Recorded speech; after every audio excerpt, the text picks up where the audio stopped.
अस्सलाम वालेकुम दोस्तों, मैं हूं आज़म अहमद। आज हम बात करेंगे कश्मीर के इशू पर। जैसा कि आप सब दोस्त जानते हैं कि पिछले कुछ रोज़ से आलमी मंजरनामे पर इंटरनेशनल मीडिया, पाकिस्तानी और इंडियन मीडिया पर कश्मीर का इशू बहुत हाईलाइट हो रहा है।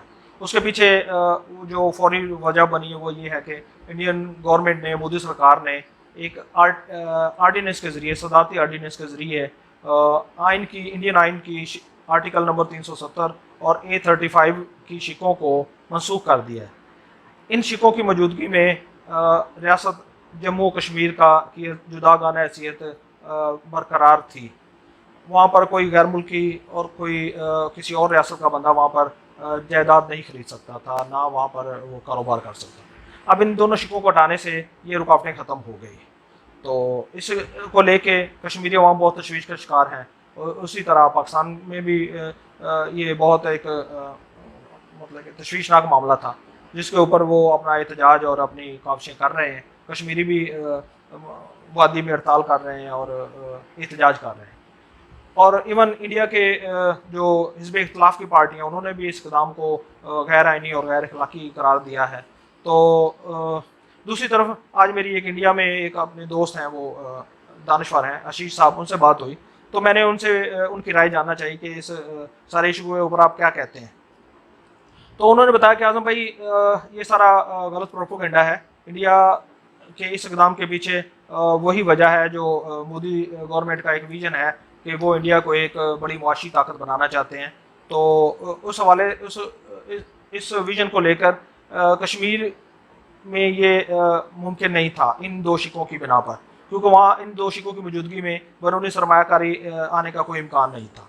तो हकीकत ये है कि कश्मीर इंडिया की दूसरी रियासतों से बहुत गरीब और वहाँ के अवाम का मेयार ज़िंदगी बहुत पस्त था। अब इसको बेहतर करने के लिए इंडियन गवर्नमेंट ने अपने मंशूर में अपना इलेक्शन से पहले अपने मंशूर में ये कहा था कि वो इक़्तिदार में आकर इन खुसूसी शिकों को जो कि आर्जी हैं ख़त्म कर देगा। तो ये उसी सिलसिले की एक कड़ी है, इसमें कोई साजिश बदनीति नहीं है। तो मैंने जब उससे कहा कि क्या इसमें ये नहीं है कि मुसलमानों की, कश्मीरी मुसलमानों की अक्सरियत को अक़लियत में बदलने की साजिश तो नहीं है। तो उन्होंने कहा आज़म भाई, ये भी इसी बेबुनियाद प्रोपेगेंडे का हिस्सा है। इंडिया में कुछ ऐसी रियासतें, उन्होंने नाम लेकर बताया कि वेस्ट बंगाल है, केरला है। ये वो रियासतें थी जो किसी दौर में इंडियन अक्सरियत थी, हिंदू अक्सरियत थी। अब वहाँ पर मुस्लिम अक्सरियत बन चुकी है, लेकिन उससे इंडियन आइन को, इंडियन अवाम को, हिंदुओं को, किसी को कोई मसला नहीं। तो यहाँ पर भी ये सब कुछ करने का मकसद, अकलौता मकसद यही है कि कश्मीर की मुआशी हैसियत को बेहतर किया जाए, अवाम का मेयार ज़िंदगी बुलंद किया जाए। जबकि यहाँ पे सिर्फ टूरिज़्म से रोज़गार कमाया जाता था, तो कितने लोग उससे रोज़गार कमा सकते थे।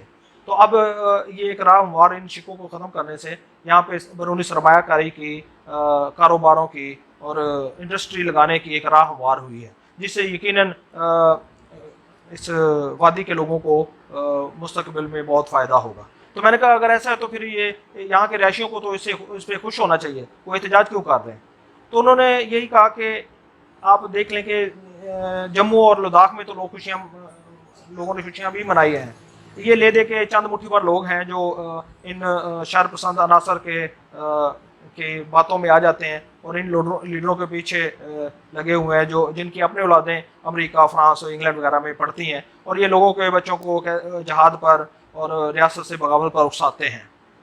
इनकी अक्सरियत नहीं है, ये मुट्ठी भर लोग हैं। तो आप देख लीजिएगा कि अभी तो कर्फ्यू है, जो ही कर्फ्यू ख़त्म होगा तो ये सब कुछ आपको कहीं नज़र नहीं आएगा। लोग इसको खुश दिली से कबूल करेंगे और मुस्तकबिल में इसके बहुत अच्छे असरात सामने आएंगे। तो दोस्तों, ये था दोनों तरफ का पॉइंट ऑफ व्यू। इंडियन मतलब कि दानिश्वर की भी राय आपको सुनवाई, और जो हमारे अखबारों में हमारा मीडिया जिस चीज़ को हाईलाइट कर रहा है वो भी आपके सामने रखा।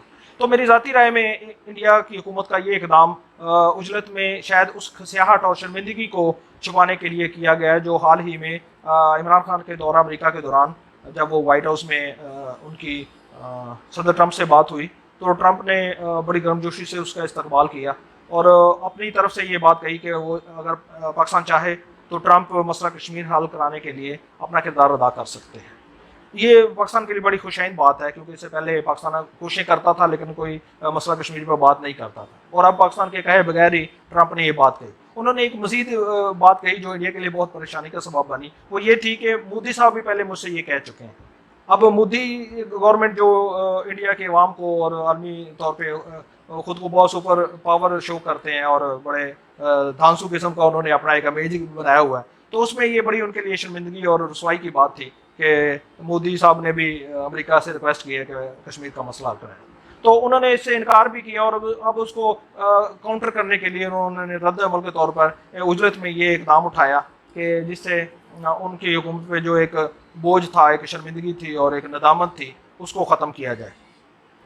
تو اب انشاءاللہ دنیا عالمی منظرنامے پہ عالمی برادری میں ایسے حالات نہیں ہیں کہ انڈیا کوئی بھی اپنی مرضی سے چاہے گا تو وہ اپنا جو بھی قدم کرے گا اس کو عالمی منظرنامے پہ سپورٹ ملے گی، عالمی برادری اس کو سپورٹ کرے گی. الحمدللہ جب سے نئی گورنمنٹ آئی ہے پاکستان کی خارجہ پالیسی بہت متحرک ہوئی ہے اور اس نے پاکستان کا امیج بہت بحال کیا ہے.